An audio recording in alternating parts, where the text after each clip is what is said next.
இன்றைக்கி நான் ஜீவனோடு கூட இருக்கிறேன் என்றால் இந்த வார்த்தை தான் காரணம். வேதத்தை நேசிக்கிற கடவுளுடைய பிள்ளைகளுக்கு மிகுந்த சமாதானம் உண்டு என்று வேதத்திலே நாம் வாசிக்கிறோம்.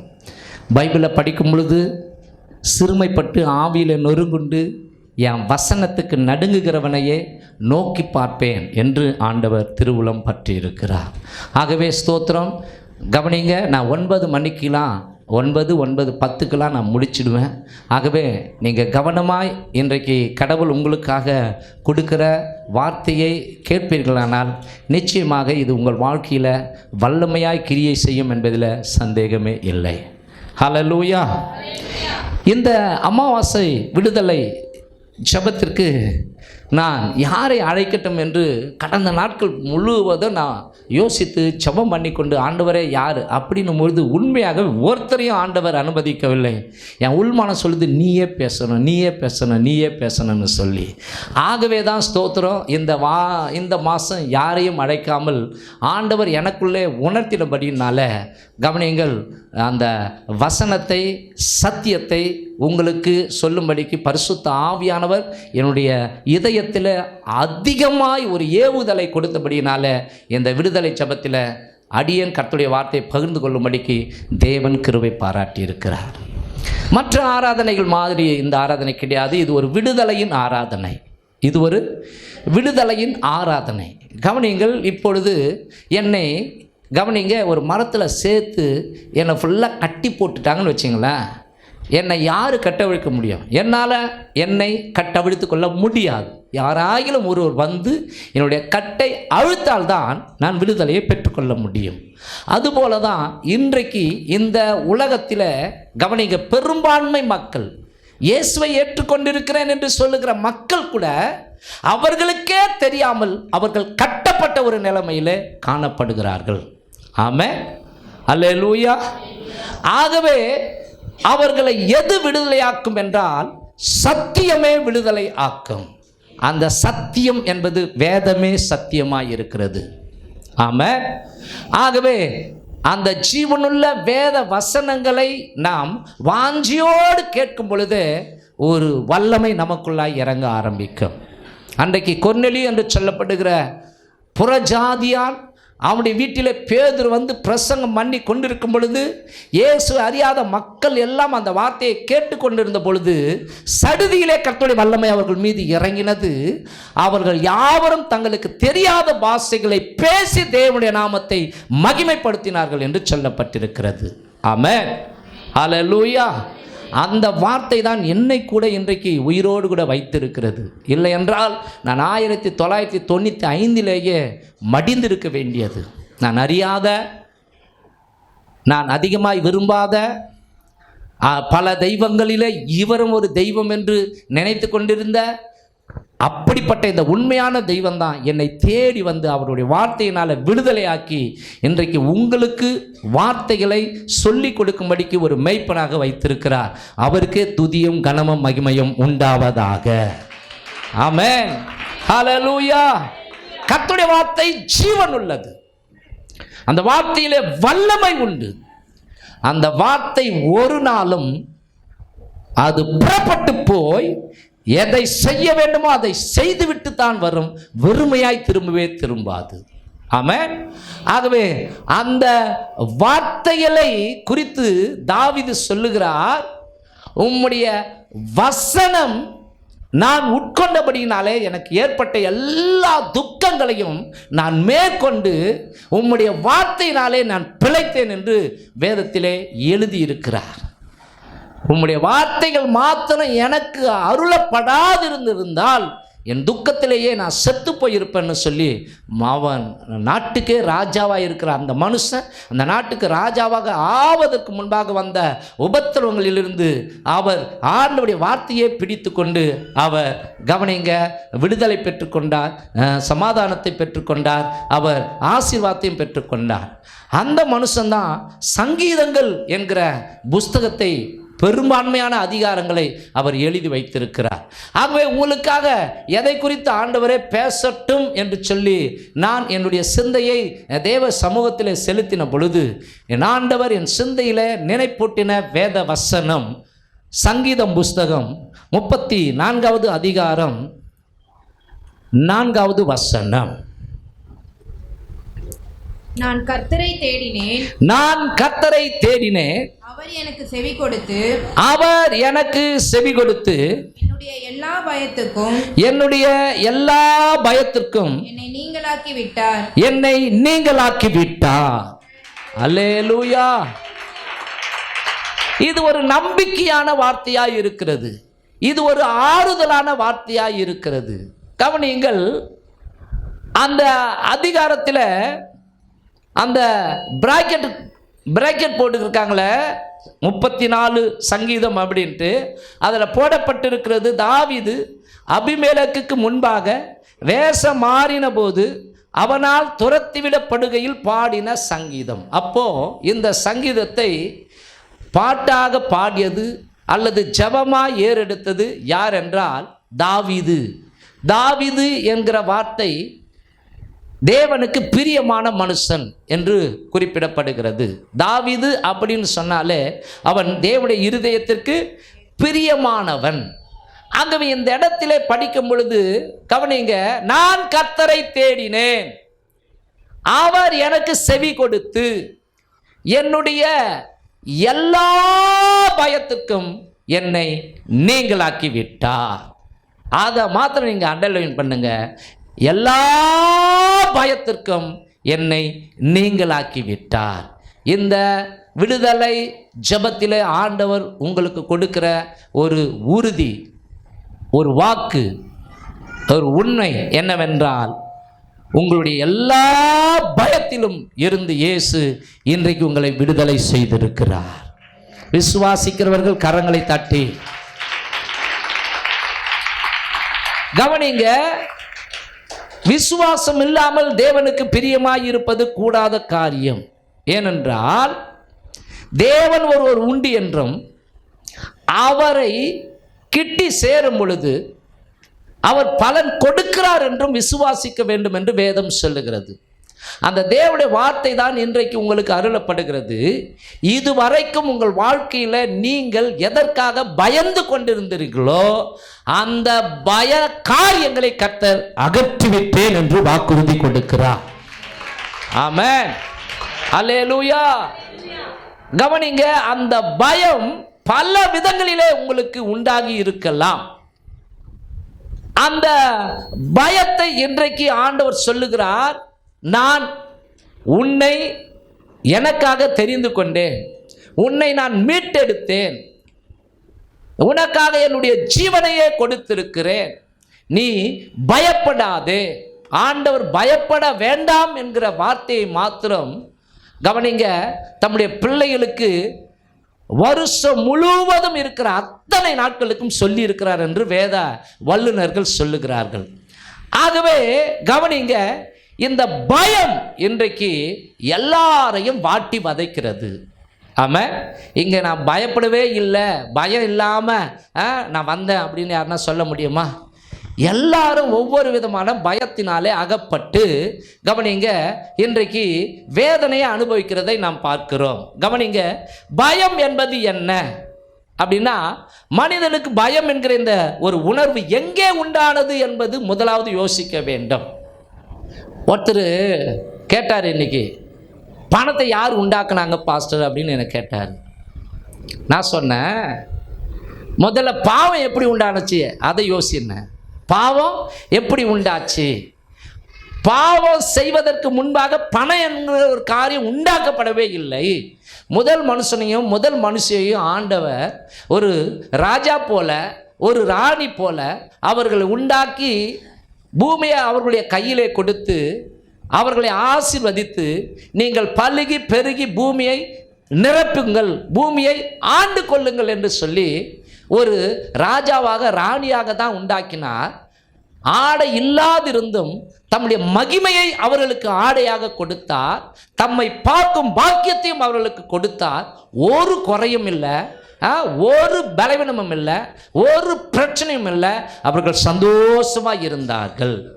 ஆனால் எப்பொழுது அவர்கள் தேவனுக்கு கீழ்ப்படியாமல் போனார்களோ அப்பொழுதே அவர்கள் தேவனை விட்டு விலகி போனார்கள். தேவனுக்கு கீழ்ப்படியாமல் பிசாசு என்கிற அந்த எதிரிக்கு கீழ்ப்படிந்து அவர்கள் பாவம் செய்தார்களோ அப்பொழுதே அவர்கள் மீது இருந்த மகிமை விலகி போனது. அவர்களுக்குள்ளாக பயம் உண்டானது. அவர்கள் பாவம் செய்து தேவனை விட்டு தூரம் போனார்கள் அப்படின்னு கவனிங்க சொன்னேன் நான். ஆமாம், அப்புறம் என்ன ஆச்சுன்னா, அப்புறம் அவன் மூலமாக வந்த எல்லா ஜனங்களும் பாவம் செய்கிற ஜனங்களாக இருந்தார்கள். ஆகவே மனுஷனை ஏண்டா உண்டாக்கணும்னு சொல்லி ஆண்டவர் వ్యసனப்பட்டார். ஆகவே இந்த மனுக்குலத்தை அழிக்கும்படிக்கு ஆண்டவர் ஜலப்பிரளயத்தை உண்டாக்கினார். அதை உண்டாக்குவதற்கு முன்பாக ஆண்டவர் 8 நீதிமான்களை தெரிந்து கொண்டார். அதாவது ஒரு நீதிமானை தெரிந்து கொண்டார். அந்த நீதிமானுடைய குடும்பத்தில் 8 பேர் உயிரோடு கூட காக்கப்பட்டார்கள். அந்த 8 பேர் மூலமாக மறுபடியுமாய் உலகத்தில் இருக்கிற ஜனங்கள் அதிகமானார்கள். அப்பொழுதுதான் பணம், பாவம், பொறாமை, கொலை, பிரச்சனைகள், போராட்டம் எல்லாம் உண்டாச்சு அப்படின்னு சொல்லி அவருக்கு நான் விளக்கம் கொடுத்தேன். அல்லேலூயா.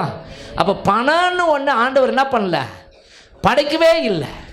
பரலோகத்தில் போனால் அங்கே காசு கொடுத்து நம்ம டிஃபனாக சாப்பிட போகிறோம், அங்கே காசு கொடுத்து நம்ம ஆடையாக போட போகிறோம், அங்கே காசு கொடுத்து நம்ம டீயாக குடிக்க போகிறோம். யோசிச்சு பாருங்க, காசு கொடுத்து நம்ம தங்கத்தையாக வாங்க போகிறோம்? இல்லை, அங்கே எல்லாமே தங்கமயமா. அல்லேலூயா, ஆமென். இந்த பூமியில் பார்க்க முடியாத மகிமையான காரியங்கள் எல்லாம் பரலோகத்தில் நாம் பார்க்க முடியுமா? அப்போ யோசிச்சு பாருங்க, இந்த பணம் அப்படின்னு அவர் ஆரம்பிச்சதுக்கு இவ்வளோ காரியங்களை நான் சொல்ல ஆரம்பித்தேன். அப்போ கவனிங்க, இப்போ இந்த பயம் அப்படின்னு வருது இல்லையா? இங்கே தாவீது சொல்கிறாரு, நான் கர்த்தரை தேடினேன், அவர் எனக்கு செவி கொடுத்து என்னுடைய எல்லா பயத்திற்கும் என்னை நீங்களாக்கி மீட்டு கொண்டார். ஆமாம். அப்போது இந்த பயம் என்கிற ஒரு காரியம், ஒரு உணர்வு, அது எங்கே உண்டானது என்றால் ஏதேன் தோட்டத்திலே உண்டானது. ஏன் அது உண்டாச்சு அப்படின்னா, மனிதன் பாவம் செய்ததினால் கவனிங்க, அங்கே பயம் முதல் முறையாய் உண்டானது. ஆகவே தான் ஆண்டவர் இறங்கி வரும் பொழுது அந்த ஆதாம் ஏவாள் என்று சொல்லப்படுகிற அவர்கள் மரத்துக்கு பின்னாலே ஒளிந்து கொண்டார்கள். அப்பொழுது ஆண்டவர் கேட்கிறார், ஆதாமே நீ எங்கே இருக்கிறாய்? நீ எங்கே இருக்கிறாய்? படைத்த ஆண்டவருக்கு தெரியாதா இவன் எங்கே இருக்கிறான்னு சொல்லி? ஆனாலும் நீ எங்கே இருக்கிறாய் அப்படின்னு கேட்ட உடனே, ஆண்டவரே நாங்கள் நிர்வாணியா இருக்கிறோம் சொல்றானா இல்லையா? அதற்கு அவன் நான் தேவரீருடைய சத்தத்தை தோட்டத்திலே கேட்டு நான் நிர்வாணியா இருப்பதினால் பயந்து ஒளித்துக் கொண்டேன் என்றான். அப்போ முதல் முறையாய் அங்கே கவனிங்க, பயம் என்கிற காரியம் அங்கதான் மனுஷனுக்கு உண்டாகுது. அங்க உண்டான பயம் கவனிங்க, இது வரைக்கும் மனுஷனை வேதனைப்படுத்தி கொண்டிருக்கிறது, இது வரைக்கும் மனுஷனை வாட்டி வதைக்கிறது. கவனிங்க, பயம் என்பது மனிதனை வேதனைப்படுத்துகிற மிகப்பெரிய ஒரு எதிரி. பிசாசு உள்ள வந்து புகுந்து கிரியை செய்வதற்கும் அவனுக்கு பயம் ஒரு ஆயுதமாக இருக்கிறது. கவனிங்க, சில பேரை பிசாசு ஏன் பிடிக்கும் தெரியுமா? சில பேர் தேவனுக்கு எதிராக பாவம் செய்வதனால, சில பேர் பயப்படுறதுனால பேய் பிடிக்குது. எப்படி வந்தேன்னா, இவ பயந்தா அதனால இவளுக்குள்ள நான் வந்துட்டேன்னு கவனிங்க அசுத்த ஆவிகள் சொல்லும். அப்போ கவனிங்க, நம்முடைய பயமே என்ன ஆகுதுன்னா பிசாசுக்கு சாதகமாய் மாறுகிறது. ஆகவே தான் பைபிளில் வசனம் கூட சொல்லப்பட்டிருக்கிறது, தேவன் நமக்கு பயமுள்ள ஆவியை கொடாமல் அன்பும் பலமும் தெளிந்த புத்தியுள்ள ஆவியை கொடுத்திருக்கிறார் அப்படின்னு சொல்லப்பட்டிருக்கிறது. ஆகவே பயப்படாதே, நான் உன்னோடு கூட இருக்கிறேன் என்று வாக்குறுதி கொடுத்திருக்கிறார். பயப்படாதே, நான் உனக்கு கேடகம் மகா பெரிய பலனுமாய் இருக்கிறேன் என்று சொல்லியிருக்கிறார். பயப்படாதே, நான் உன்னோடு கூட இருக்கிறேன், திகையாதே, கலங்காதே, நான் உன் தேவன், உன்னுடைய வாழ்க்கையை பலப்படுத்தி உனக்கு சகாயம் செய்வேன் என்று தேவன் வாக்குறுதி கொடுத்திருக்கிறார். ஆமென், ஹல்லேலூயா. ஆனாலும் ஏன் மனுக்குலம் இன்றைக்கு பயந்து கொண்டிருக்கிறார்கள்? யோசித்து பாருங்கள். இந்த பயம் வந்த உடனே என்ன தெரியுமா ஆகுது? பயம் வந்த உடனே ஆட்டோமேட்டிக்காக ஹார்ட்லாம் டப் டப் டப்னு வேகமாக அடிக்க ஆரம்பிக்குது, பிபிலாம் எகிர ஆரம்பிக்கும். ஸ்தோத்திரம். நரம்பியெல்லாம் ஏடாகூடமாக, நரம்பு சம்மந்தப்பட்ட காரியங்கள்லாம் ஏடாகூடமாக மாற ஆரம்பிக்கும். நமக்கு பயத்தில் என்ன பண்ணுறன்னே தெரியாது. சொல்லுவாங்க இல்லையா, புலி அடிச்சு செத்தவனை விட கிளி பிடிச்சி செத்தவனை இந்த உலகத்தில் நிறைய பேருன்னு ஒரு பழமொழி சொல்லுவாங்க. கொரோனா காலத்தில் கூட கவனிங்க, கொரோனா வந்துச்சோ இல்லையோ கவனிங்க, உனக்கு கொரோனா பாசிட்டிவ் அப்படின்னு அதை கேட்டு ஹார்ட் அட்டாக்கில் எத்தனை பேர் செத்தவங்க இருக்கிறாங்க, ஆமாவா இல்லையா? அப்போது கவனிங்க, இந்த பயத்தின் விளைவுகள் என்னவென்றால், நாம் பயப்படும் பொழுது நம்முடைய மூளையில் ஒருவித திரவ இரைப்பையையும் இதயத்தையும் நிரப்புகிறது. இப்படி ஆகும் பொழுது மனுஷனுக்கு இதய நோய் வருகிறது, இரத்த அழுத்தம் கொடுக்கிறது, சிறுநீரக பிரச்சனை போன்ற நோய்கள் வருகிறது என்று மருத்துவ விஞ்ஞானிகள் கூறுகிறார்கள். ஆமென். ஆகவே ஸ்தோத்திரம், மனு குலத்தை பார்த்து, தேவனுடைய பிள்ளைகளை பார்த்து கர்த்தருடைய வார்த்தை இவ்விதமாய் சொல்லுகிறது, நீ பயப்படாதே, நான் உனக்கு துணை நிற்கிறேன். ஆமென். அப்போது சில பயங்களை குறித்து நாம் சிந்திக்கும் பொழுது எதிர்கால பயம் அநேகரை வாட்டி வதைக்கிறது. எதிர்காலத்தை குறித்த பயங்கள் அநேகரை வாட்டி வதைக்கிறது. கவனிங்க, இப்படி யோசிப்பாங்க, என் வாழ்க்கை எப்படி ஆகுமோ, அல்லது என் பிள்ளைகளுடைய எதிர்காலம் எப்படி ஆகுமோ. பயப்படுறீங்களா இல்லையா? எதிர்காலத்தை குறித்து பயப்படுறீங்களா இல்லையா? கவனிங்க, ஸ்தோத்திரம், உங்கள் தலையில் இருக்கிற முடிக்கெல்லாம் கர்த்தர் கணக்கு வைத்திருக்கிறார். பொதுவாக சொல்லுவாங்க, மரத்தை வச்சவர் தண்ணி ஊற்றுவார் அப்படின்னு சொல்லி. இந்த பூமியில் நீங்கள் பிறந்ததே தேவனுடைய சித்தம். பிறக்க வைத்தவர் கடைசி வரைக்கும் உங்களை வாழ வைக்க மாட்டாரா? உங்களுக்கு இன்னது தேவை என்று அறிந்திருக்கிற கடவுள் வாக்குறுதி கொடுத்திருக்கிறார். நீங்கள் நினைப்பதற்கும் வேண்டுவதற்கும் அதிகமாகவே நான் உங்களுக்கு அருளுவேன் என்று வேதத்தில் வாக்குறுதி கொடுத்திருக்கிறார். அப்போ கவனிங்க, எண்ணத்தை உண்போம், எண்ணத்தை குடிப்போம் அப்படின்ற எதிர்காலத்தை குறித்த பயம், பிள்ளைகளை குறித்த பயம், அவங்க எதிர்காலம் எப்படிமோ, இந்த பிள்ளைக்கு கல்யாணம் பண்ணணும் அல்லது செத்துப்பிடணும் பயப்படுறாங்களே நிறைய பேர். ஒருவேளை என் பிள்ளைக்கு என் பொண்ணுக்கு கல்யாணம் பண்ணாமே ஒருவேளை செத்துடுவனும், இதெல்லாம் பிசாசு கொடுக்கிற எதிர்மறையான சிந்தனை. அப்போ நாம் உள்ளத்தில் சொன்ன, அப்பாலே போ சாத்தானே, இயேசுவின் நாமத்திலே உன்னை நான் கடிந்து கொள்ளுகிறேன். ஏன்னா வசனம் சொல்லுகிறது, உன் சந்ததியின் சந்ததியை நீ காண்பாய். அப்படின்னா உன் பிள்ளையின் பிள்ளையை நீ காண்பாய். ஹல்லேலூயா. அப்போ இந்த எதிர்கால பயம், இந்த பயத்துக்கு கடவுள் சொல்லியிருக்கிறார். மத்தேயு புஸ்தகம் 6ஆம் அதிகாரம் 34ல், நாளைக்காக கவலைப்படாதிருங்கள், நாளைய தினம் தன்னுடையவைகளுக்காக கவலைப்படும், அந்தந்த நாளுக்கு அதின் பாடு போதும். ஆகவே எதிர்காலத்தை குறித்து நீங்கள் பயப்பட வேண்டாம். கருவிலே உங்களை பார்த்து பார்த்து உருவாக்கினவர், உரு தந்தவர், உடலை கொடுத்தவர், அவர் உங்கள் எதிர்காலத்தை உண்மையாகவே சிறப்பிக்க பண்ணுவார். ஆமென். ஹல்லேலூயா. ஆமாம். ஆகவே அவர் உங்களை வாழ வைப்பார், அவர் உங்களை ஆசீர்வதிப்பார். உங்கள் வாழ்க்கை இப்படியே இருக்காது. ஐயோ, பிரச்சனை மேலே பிரச்சனை, கஷ்டத்தின் மேலே கஷ்டம், ஏண்டா வாழ்வது, செத்து போலாமா, சாவறதுக்கு அவரு அகால மரணம் அடைந்தா, யோசித்து பாருங்க. ஆமென். நாம் வாழ்வதற்காகவே அவர் சிலுவையில் அகால மரணம் அடைந்திருக்கிறார். ஆமென். ஆகவே எதிர்காலத்தை குறித்த பயம் அநேகரை வாட்டி வதைக்கிறது. அடுத்தது கவனிங்க, வியாதியின் பயம், வியாதியை குறித்த பயம் அல்லது நோயை குறித்த பயம். நோயை குறித்த பயம். ஆமென். நோயை குறித்த பயம். கவனிங்க, சிலுவையில் ஆண்டவர் அடிக்கப்படுவதற்கு முன்பாக அவர் 39 அடிகளை தன்னுடைய முதுகில அவர் அடிக்க அதை வாங்கினார் என்று சொல்லப்பட்டிருக்கிறது. அப்படின்னா 39 மரணத்துக்கு ஏதுவான வியாதிகளை அவர் சிலுவையிலே சுமந்தாராம். நம்முடைய பலவீனங்களை சிலுவையிலே சுமந்திருக்கிறார், நம்முடைய நோய்களை சிலுவையிலே சுமந்திருக்கிறார். ஆக கவனிங்க, அவர் சுமந்து கொண்ட ஒன்றை நான் சுமக்க வேண்டிய அவசியம் இல்லை. ஆரம்ப நாட்களில் இயேசுவை ஏற்றுக்கொண்ட பிற்பாடு என் ஹார்ட்டை பார்த்து நான் பேசுவேன்.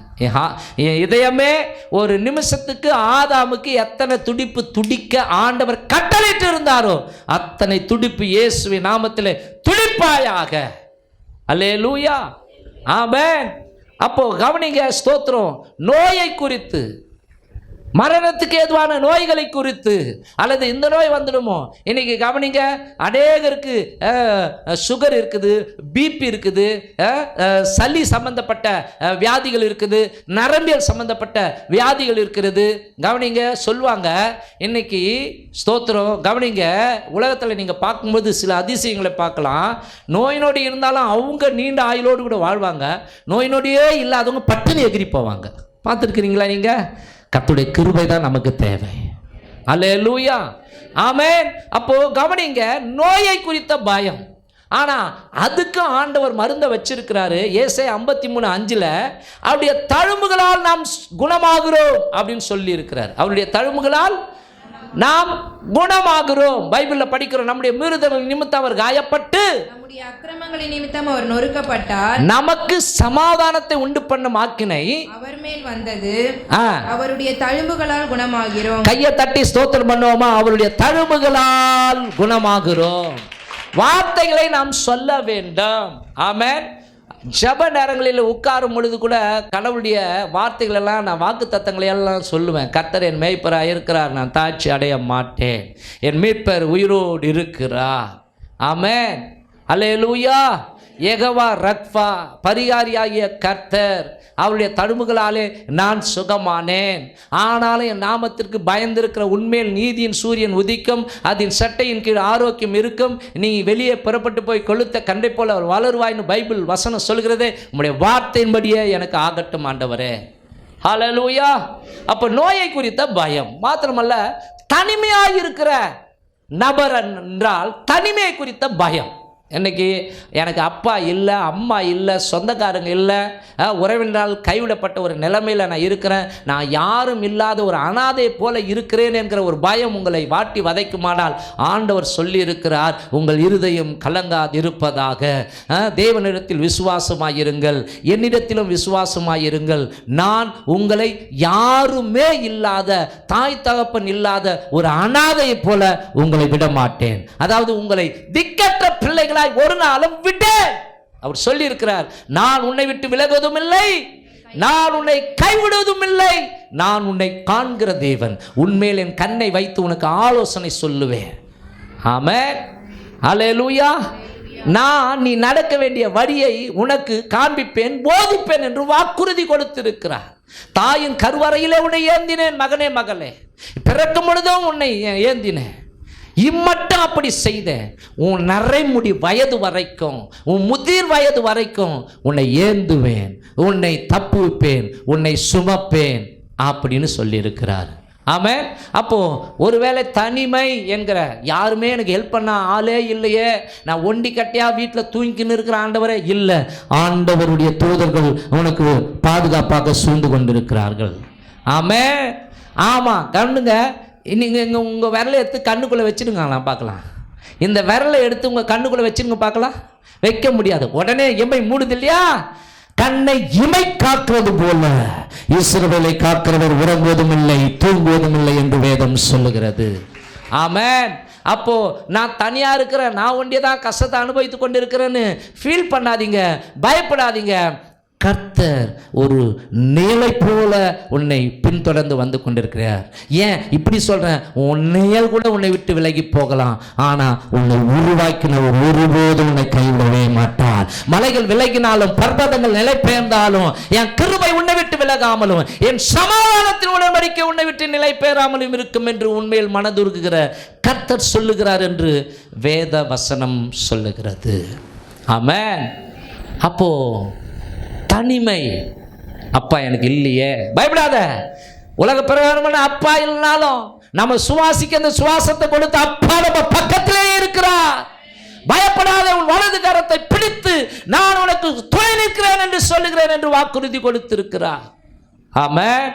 நம்ம பயந்தா அவர் அவமானப்படுத்துவதற்கு அடையாளமாக இருக்கிறது. ஆமென். நம்ம பயந்தா கவனிங்க, பிசாசு சந்தோஷப்படுவதற்கு அடையாளமாக இருக்கிறது. ஆகவே பிசாசை வெட்கப்படுத்துவதற்கு நாம் நீதிமான் பிள்ளைகள், அதாவது நம்ம நீதிமான்கள், இயேசுவின் இரத்தத்தாலே கழுவப்பட்ட பிள்ளைகள். பைபிள் சொல்கிறது, நீதிமான் சிங்கத்தை போல தைரியமாயிருப்பார். ஆமென். அல்லேலூயா. ஆமா, கவனிங்க, ஸ்தோத்திரம். நம்ம ஏன் பயப்படணும்? நம்மளை அனாதிகளா இல்லைங்க, நம்மளை உண்டாக்கினோம் நம்ம கூடவே இருக்கிறார். எல்லாரும் நெஞ்சில் கை வைங்க. இதயம் துடிக்குதா இல்லைங்களா? இந்த இதயம் யாராலுங்க துடிக்குது? இந்த நாட்டை ஆளுகிற பிரதமர் அவராலையா துடிக்குது? இல்லை இந்த உலகத்தின் வல்லரசு நாடாகிய அமெரிக்க தேசத்தின் அதிபதி ட்ரம்ப் அவராலையா துடிக்குது? இல்லை, வானத்தையும் பூமியும் படைத்த அந்த சராசரங்களை உண்டாக்கின ஒருவரும் காணக்கூடாத ஒளியில வாசம் பண்ணி கொண்டிருக்கிற தெய்வம் அவர் உன் இதய துடிப்பை, என் இதய துடிப்பை துடிக்க வைத்துக் கொண்டிருக்கிறார். அல்லேலூயா. இதயம் துடிப்பது உண்மையானால் அவர் உன்னோடு கூட இருப்பது உண்மை. ஆகவே தனிமை என்கிற உணர்வு உன்னை வாட்டுமானால் பயப்படாதே, நான் தனியா இல்லை, கர்த்தர் என்னோடு கூட இருக்கிறார். அன்றைக்கு தனிமையா கையில பிள்ளையோடு கூட புருஷனால் கைவிடப்பட்ட சூழ்நிலையில் அந்த ஆகார் என்ற பெண்மணிக்கு ஆண்டவர் தன்னை வெளிப்படுத்தி, ஆகாரே பயப்படாதே, உன்னை நான் ஆசீர்வதிப்பேன், உன் பிள்ளையை நான் பெரிய ஜாதி ஆக்குவேன், இதை உனக்கு வாக்கு கொடுக்கிறேன். யோசித்து பாருங்கள், ஒரு அடிமை பெண்ணாகிய ஆகாருக்கே கர்த்தர் இப்படி செய்வாரானால் உனக்காக எனக்காக ஆண்டவர் சொந்த ரத்தத்தை சிந்தி ஜீவனை கொடுத்திருக்கிறார். அந்த ஆகாரை விட நாம் விசேஷித்தவர்கள் அல்லவா? யோசித்து பாருங்க, ஆண்டவர் ஆகாருக்காக ரத்தம் சிந்தவில்லை, உனக்காக எனக்காக தான் ரத்தம் சிந்தி ஜீவனை கொடுத்து மரித்து உயிரோடு கூட எழுந்து ஆண்டவர் சொல்லுகிறார், இதோ உலகத்தின் முடிவு பரியந்தம் சகல நாட்களிலும் நான் உங்களோடு கூட இருக்கிறேன். ஆமென். அடுத்தது கவனிங்க, சில காரியங்களினால் குழம்பி போய் மனம் கலங்குவதினாலே பயம் வருகிறது. வீட்டில் நடந்த பிரச்சனைகள் அல்லது நம்மளுக்கு மற்றவங்க கொடுத்த தொந்தரவுகள், ஸ்தோத்திரம், அல்லது எதுவோ எதிர்மறையான எண்ணங்கள் வந்து குழம்பி போய் கவனிங்க, மனம் உடைந்து போய் ஒரு ஆறுதலற்ற நிலைமை வாட்டி வதைக்குது. ஸ்தோத்திரம், மனமுறிவு உண்டாகிறது. ஆனால் கர்த்தர் சொல்லுகிறார், இருதயம் நொறுங்குண்டவர்களை குணமாக்குகிறார், அவர்களுடைய காயங்களை கட்டுகிறார் என்று சொல்லி சங்கீதம் 147:3 சொல்லுகிறது. இன்னொரு விதமான பயம் என்ன பயம் என்றால் மரண பயம். என்ன பயம்? மரண பயம். ஆமென். கவனிங்க, இந்த உலகத்திலேயே கவனிங்க, மரணத்தை யாருமே இதுவரைக்கும் ஜெயித்ததில்லை. மரணம் எல்லாருக்கும் பயத்தை உண்டாக்கி கொண்டிருக்கிறது. உண்மைதானே? ஆமாதான் இல்லையா? ஆனா அந்த மரணத்துக்கே பயத்தை உண்டாக்கினவர் யார் என்றால், மரணத்தை விழுங்கி உயிரோடு கூட எழுந்து நானே உயிர் தெழுதலும் ஜீவனமா இருக்கிறேன், என்னை விசுவாசிக்கிறவன் மரித்தாலும் பிழைப்பார் என்று சொன்ன தெய்வம். அல்லேலூயா. ஆமா, அப்படி சொல்றாரு, என்னை விசுவாசிக்கிறவன் மரித்தாலும் பிழைப்பான். இன்றைக்கு கவனிங்க, நாம பிழைத்து கொண்டிருக்கிறோம். ஸ்தோத்திரம், நம்ம விசுவாசிக்கிறோம் ஆண்டவரை. விசுவாசிக்காதவர்கள் நடமாடினாலும் வெளியே, விசுவாசம் இல்லாமல் தேவனை புறக்கணித்தவர்கள் அல்லது கவனிங்கள் கண்ட காரியங்களை, கண்ட கற்பனைகளை அல்லது மனுஷனுடைய கை வேலை பாடுகளை வணங்குகிறவர்கள், அவர்கள் கடவுள்கள் என்று சொல்லுகிறவர்கள், அவர்கள் உண்மையாகவே அவங்க நடமாடினாலும் அவர்கள் ஜீவனற்றவர்கள், மரித்த நிலைமையிலே இருக்கிறார்கள். ஆனால் உங்களையும் என்னையும் ஆண்டவர் மரித்த நிலைமையில ஒரு காலத்தில் இருந்தோம். எப்பொழுது இயேசுவே எனக்குள்ளே வாங்கப்பா, நான் உங்க பிள்ளை, நீங்க என்னுடைய தகப்பன், நீங்க என் பாவத்துக்காக சாபத்துக்காக சிலுவையில் ரத்தம் சிந்தி ஜீவனை கொடுத்திருக்கிறீர் என்று விசுவாசத்தோடு கூப்பிட்டோமோ, அப்பொழுது அவர் உள்ளே வந்து மரித்து போன நம்முடைய வாழ்க்கையை மறுபடி வாழ்விப்பித்து, நீ என்னுடைய பிள்ளை மகனே, நீ சாக மாட்ட, இங்கே சாவரி, அது சாவு இல்லை, தற்காலிகமான நித்திரை. ஆமென். ஒரு நாள் மத்திய ஆகாயத்தில் நான் வருவேன். நான் வரும் பொழுது நீ எப்படி மரிப்பதற்கு முன்பாக உன் ஆத்துமா மண் சரீரத்தில் இருந்ததோ அதே ஆத்துமாவை, அதே ஆவியை நான் எப்படி மகிமையில் இருக்கிறேனோ அந்த மகிமையான சரீரத்தை உனக்கு கொடுத்து அந்த சரீரத்தில் அழியாத ஆத்துமாவையும் அழியாத அந்த ஆவியை கொண்டு வந்து உன்னை உயிரோடு கூட எழுப்பி என்றென்றைக்கு என்னோடு கூட இருக்கும்படிக்கு உனக்கு நித்திய ஜீவனை கொடுத்து நான் என்னோடு கூட வைத்துக் கொள்வேன். ஆகவே தான் சொல்றாரு, உங்கள் இருதயம் கலங்காது இருப்பதாக. தேவனிடத்தில் விசுவாசமாயிருங்கள், என்னிடத்திலும் விசுவாசமாயிருங்கள். என் பிதாவின் வீட்டில் அநேக வாசஸ்தலங்கள் உண்டு. நான் போய் உங்களுக்காக ஒரு இடத்தை, அதாவது ஒரு வீட்டை ஆயத்தப்படுத்தின பின்பு நான் இருக்கும் இடத்திற்கு நீங்களும் இருக்கும்படிக்கு உங்க எல்லாரையும் நான் உயிரோடு கூட எழுப்பி நான் கொண்டு போய் என்றென்றைக்கு என்னோடு கூட வைத்துக் கொள்வேன். கரங்களை தட்டி விசுவாசிக்கிறவங்க, ஆண்டவரே இந்த பாக்கியத்தை நீர் எங்களுக்கு தரப்போவதற்காய் ஸ்தோத்திரப்பான்னு சொல்லுங்க. ஹல்லேலூயா, ஆமென். இந்த பயம் தாங்க என்னை 95 வாட்டி வதைச்சுது. செத்து போயிடுவேன், அவ்வளோதான் நான் அவுட்டு அப்படின்ற அந்த பயத்தில் தாங்க நான் கிடந்தேன். ஹார்ட்டில் வால்வு இயங்காமல் டாக்டருங்களாம் 3 மாதம் 4 மாதம் செத்துருவான்னு சொல்லி கல்யாணம்லாம் பண்ணக்கூடாதுன்னு சொல்லி, ஸ்தோத்திரம் கவனிங்க, என் வீடு சாவு வீடு மாதிரி.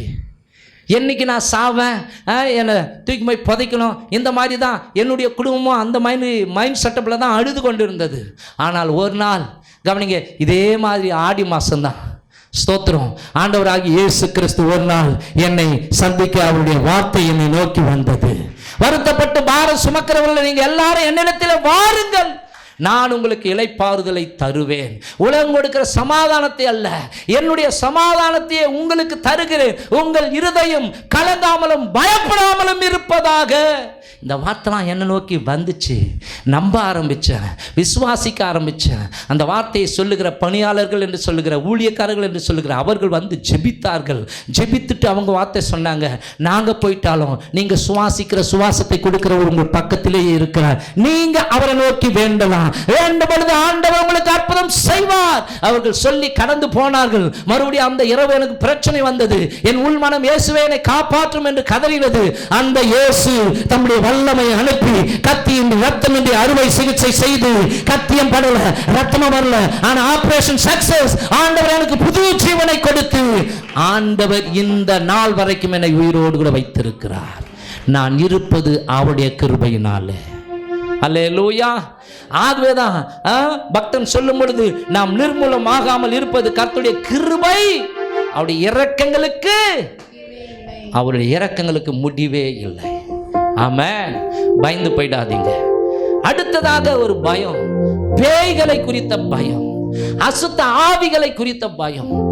ஐயோ, இவன் சூனியம் வச்சுட்டானோ என்ற பயம், இவன் செய்வனை பண்ணிட்டானோ என்ற பயம், இவன் மாந்திரிகம் பண்ணிட்டானோ என்ற பயம். ஆனா கர்த்தர் உனக்கு எனக்கு ஒரு வாக்கு கொடுத்திருக்கிறார். லூக்கா 10:19 சொல்லி இருக்கிறார், இதோ சர்ப்பங்களையும் தேள்களையும் மிதிக்கவும் சத்துவின் சகல வல்லமையை மேற்கொள்ளும் உனக்கு அதிகாரம் எடுக்கிறேன். ஒன்றும் உனக்கு விரோதமாக எழும்ப முடியாது, ஒன்றும் உன்னை சேதப்படுத்த முடியாது. உனக்கு விரோதமான மந்திரவாதம் இல்லை, உனக்கு விரோதமான குறி சொல்லுதல் இல்லை. ஆமென். உன்னை தொடுகிறவன் என் கண்ணின் மணியை தொடுகிறான். அன்றைக்கு கவனிங்க, ஸ்தோத்திரம், எலிசபெத் என்கிற ஒரு பெண்மணிக்கு செய்வினை மாந்திரிகம் செய்த அந்த தொட்டனா என்கிற அந்த மனுஷன் கடைசி மந்திரத்தை சொல்லும் பொழுது இயேசு கிறிஸ்து தத்ரூபமாய் ஒளியிலே அந்த தொட்டனாவுக்கு காட்சியாகி, கவனிங்கள், தொட்டனா நானே வழியும் சத்தியமும் ஜீவனமாய் இருக்கிறேன், மனம் திரும்பு என்றார். அவர்தான் விழுந்து போனார்.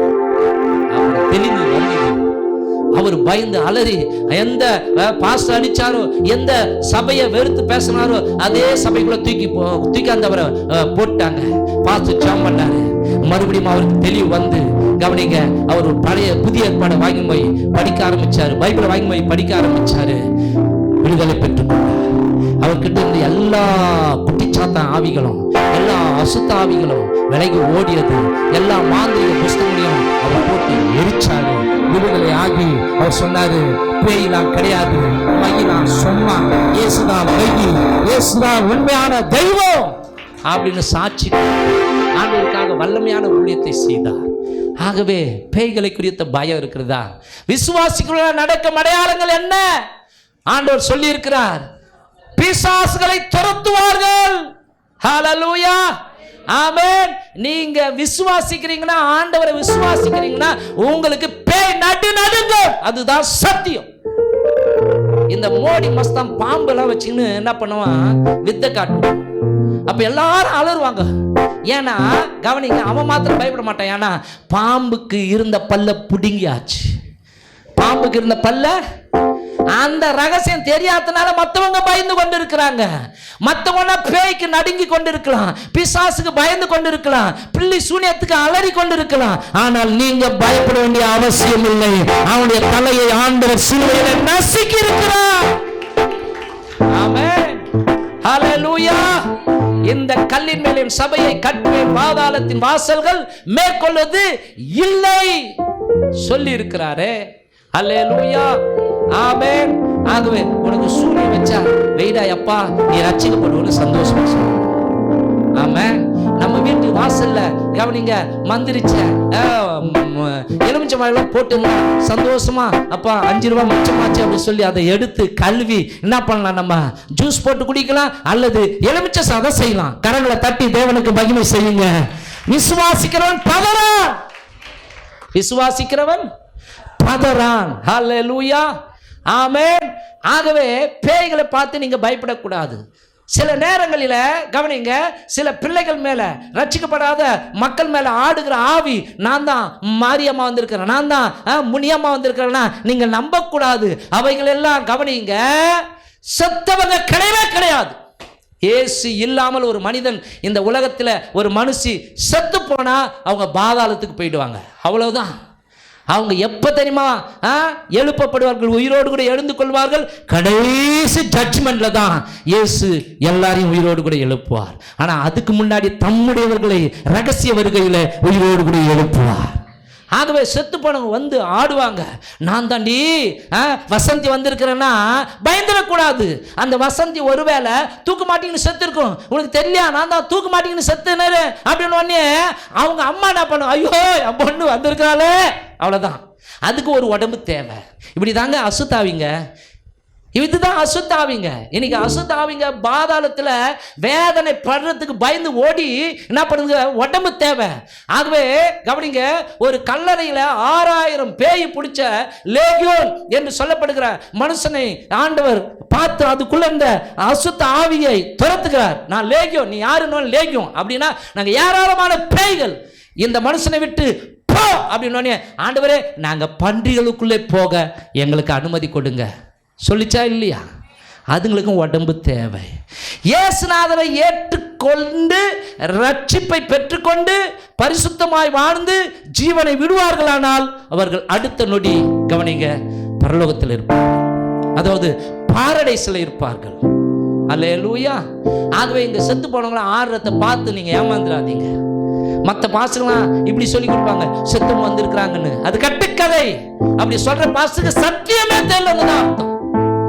மரித்த ஒருவரும் இங்க இருக்க மாட்டாங்க.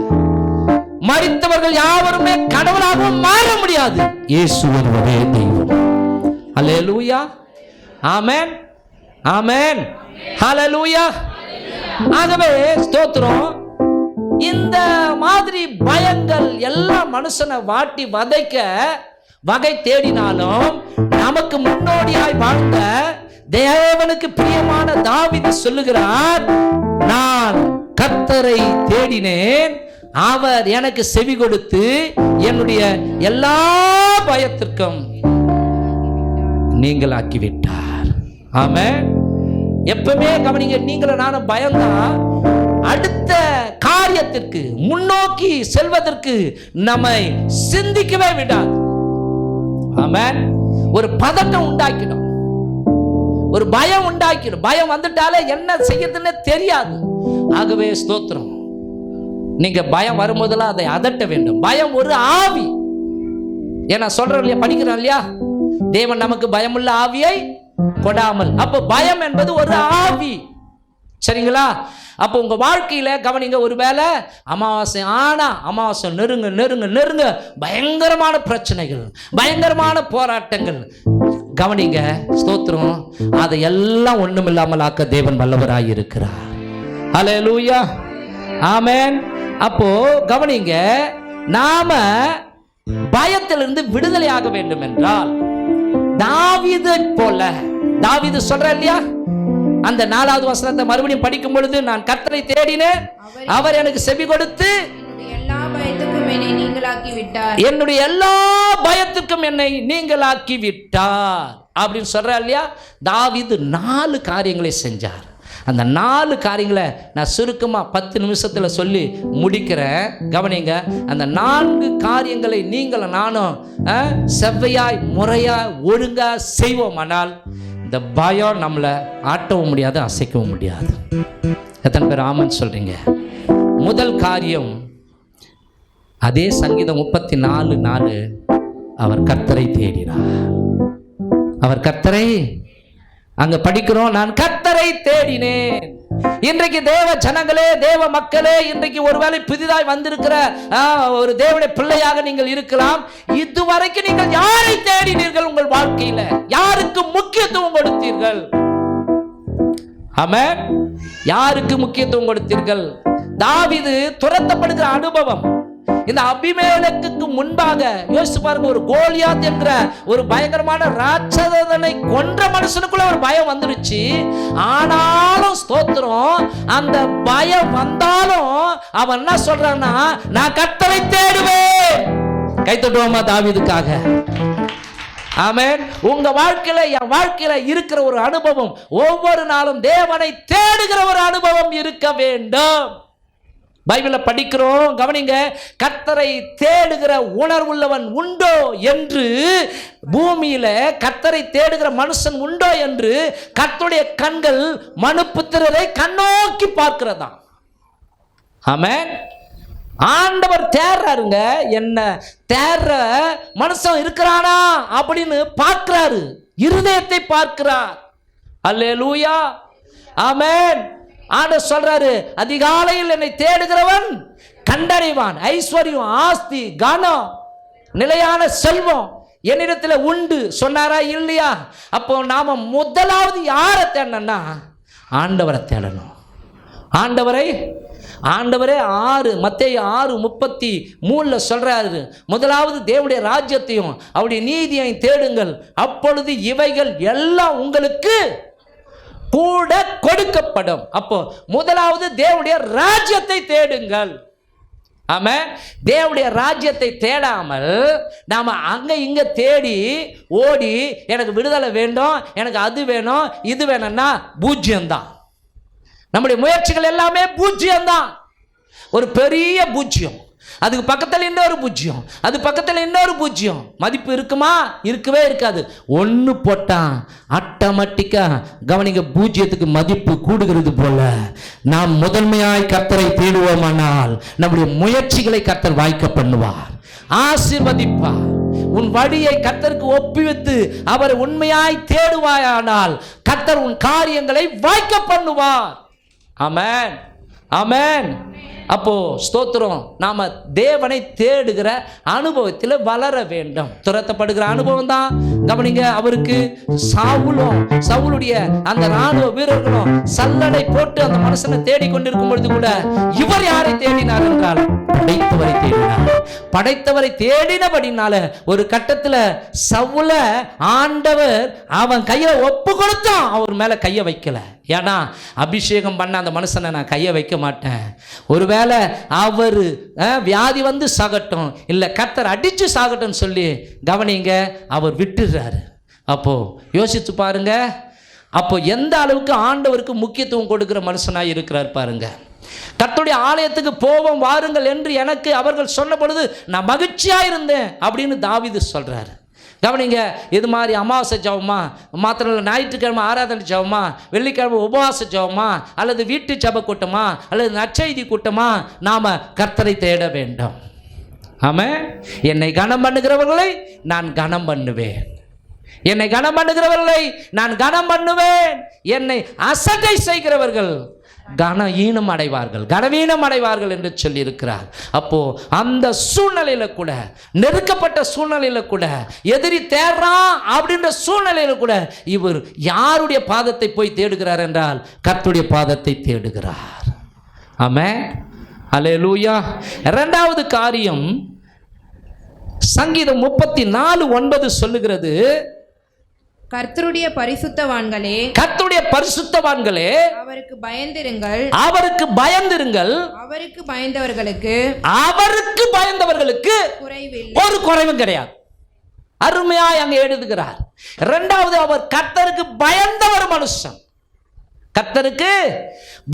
ஒரு மனுஷன், யுத்தத்திலே பராக்கிரமசாலி, வாசிப்பதிலே தேறின மனுஷன். ஒரு முறை சிங்கம் வந்தது, ஒரு முறை கரடி வந்தது. அந்த இரண்டு கொடிய மிருகத்துக்கும் கவனிங்க, ஆடுகள் இரையாகி போய்விடக் கூடாது என்பதற்காக அந்த சிங்கத்தை அடித்து கொன்றார், அந்த கரடியை அடித்து கொன்றார். அப்படிப்பட்ட மனுஷன் கவனிங்க, கர்த்தருக்கு பயந்து வாழ்ந்தார். ஆமென், கர்த்தருக்கு பயந்து வாழ்ந்தார். ஸ்தோத்திரம்.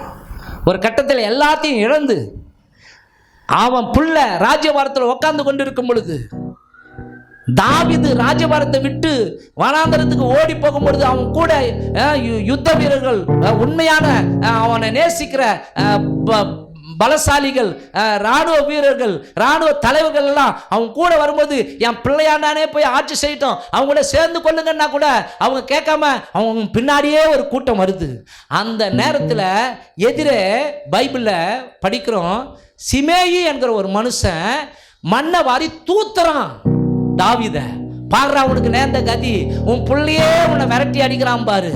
பேலியாளின் மகனேன்னா விபச்சாரியின் மகனே, ரத்தம் தூண்டும், எப்படி இருக்கும்? ஆனா அங்க கூட கர்த்தருக்கு பயந்தார். கூட இருக்கலாம், என் ஆண்டவனே ஊன்னு சொல்லுங்க, அந்த செத்த நாய் தலைய உங்க பாதத்துல கொண்டு வந்து வைக்கிறோம்னு சொல்லும் பொழுது நீங்க சும்மா இருங்க, அவன் இப்ப என்ன தூசிப்பதற்கு கர்த்தர் அனுமதித்து இருக்கிறார், தூசிக்கட்டும். ஒருவேளை இந்த சிறுமையை பார்த்து கர்த்தர் என்னை ஆசீர்வதிப்பார். இப்படி போக முடியுமா? நம்ம உடனே அந்த ரத்தம் கொதிக்க ஆரம்பிச்சு என்ன பண்ணுவோம்? நம்முடைய ஜென்ம குணாதிசயத்தை வெளிப்படுத்தி விடுவோம். இதுதான் அவனுக்கு தேவை. பேய்க்கு, யாருக்கு? பிசாசுக்கு. அப்புறம் நமக்குள்ள குற்ற மனசாட்சி ஏற்படும், போராட்டம் உண்டாகும். யோசிச்சு பாருங்க, ஒரே ஒரு முறை தான் வாழ்க்கையில தவறு பண்ணிட்டான் தாவீது, பத்சேபாளோடு கூட தவறு பண்ணிட்டான். ஆனா அதுக்கு பிற்பாடு அவன் சாகும் வரைக்கும் கர்த்தருக்கு பயந்தவனாக தான் வாழ்ந்தான். ஆகவே தான் தாவீதை குறித்து ஆண்டவர் சொல்றாரு, அவன் என் இருதயத்துக்கு ஏற்றவன். அப்போ பயம் என்னங்க? கவனிங்க, இந்த பயம் நமக்குள்ள இருக்கணும். ஆனா உலகத்துல பார்த்து, பிசாசை பார்த்து, தனிமையா இருக்கிறத நினைச்சு, அல்லது எதிர்காலத்தை குறித்து, மரணத்தை குறித்து அந்த பயம் விலக்கி அடிக்கப்பட வேண்டும். விரும்ப வேண்டிய பயம், கர்த்தருக்கு பயப்படுகிற பயம். விலக வேண்டிய பயம் உலகத்தை குறித்து, பேய குறித்து, எதிர்காலத்தை குறித்து, இதர காரியங்களை குறித்து கிளி பிடிச்சிருக்குத, அது விலக வேண்டியது. அப்போ கர்த்தருக்கு பயம்தான். எது பயம்? தெய்வ பயம். தீமையை வெறுப்பதே கர்த்தருக்கு பயப்படுகிற பயம் என்று சொல்லப்படுகிறது. எதெல்லாம் தீமை? தேவன் விரும்பாத அத்தனையும் தீமை. விக்கிரக ஆராதனை செய்வது தீமையான காரியம்.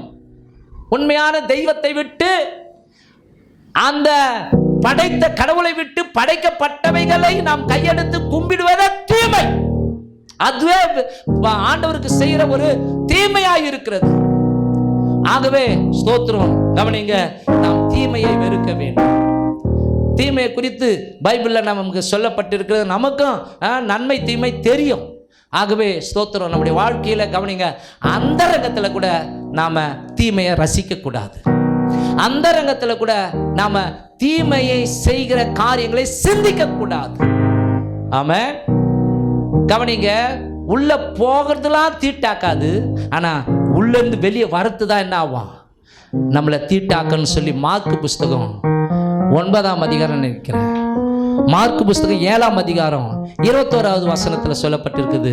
மார்க்கு புஸ்தகம் எப்படி எனில்,